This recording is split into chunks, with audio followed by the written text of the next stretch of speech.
Hi everybody, welcome to week 2.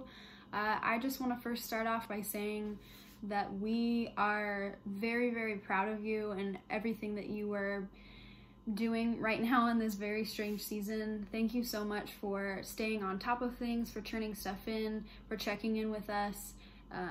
We really do care about you and we want to know that you are doing good in this very crazy season of life. So once again, if there's any questions that you have, anything that you might need, please reach out to me and Mr. Haas.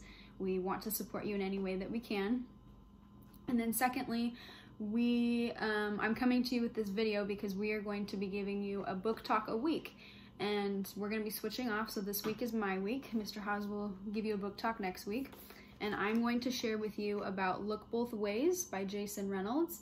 If this looks familiar to you, it's because if you can remember way back in the beginning of March, when I started teaching you our nonfiction unit, I gave you a quick little lesson on golden lines, and I used this as one of our examples.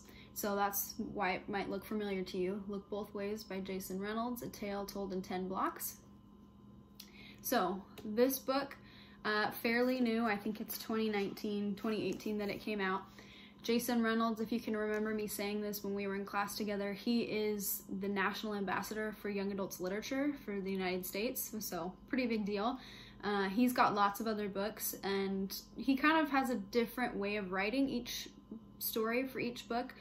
This one is pretty unique. It's kind of similar to Sandra Cisneros' book, The House on Mango Street, so he writes it vignette style, and if you can remember what vignette style is, it's a way of writing short stories that when you put them all together, they make one big story. So for example, if you think about a TV show, The Office, Parks and Rec, whatever, you watch an episode and that episode has an entire story in it. It makes sense from beginning to end.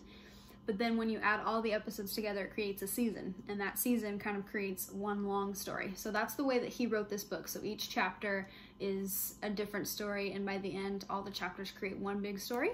So the reason this book is so good, and I really encourage you to read it, is because it offers you a fresh new perspective on things that you might not think twice about, and you'll learn where that comes from is that at the end of every chapter, the story starts winding down, we get to our conclusion, and we learn something about our characters, about these students walking home from school.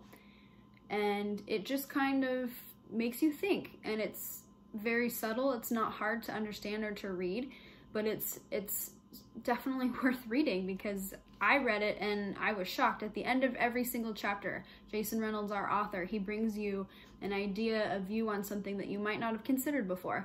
So I'm going to read to you the inside cover, our little synopsis, so you can get a better idea of what this is all about.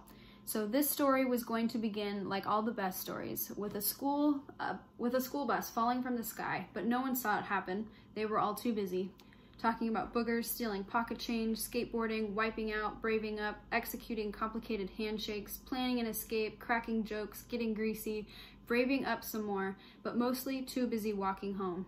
In Look Both Ways, Jason Reynolds weaves 10 tales, one per block, about what happens after the dismissal bell rings into one wickedly funny, piercingly poignant look at the detours we face on the walk home and in life. So, this is Look Both Ways by Jason Reynolds. This, by the way, I didn't start off by saying this is not nonfiction like we've been reading. This is a fiction book. That means it's based off of people that aren't real. But it is really good, and I encourage you to check it out.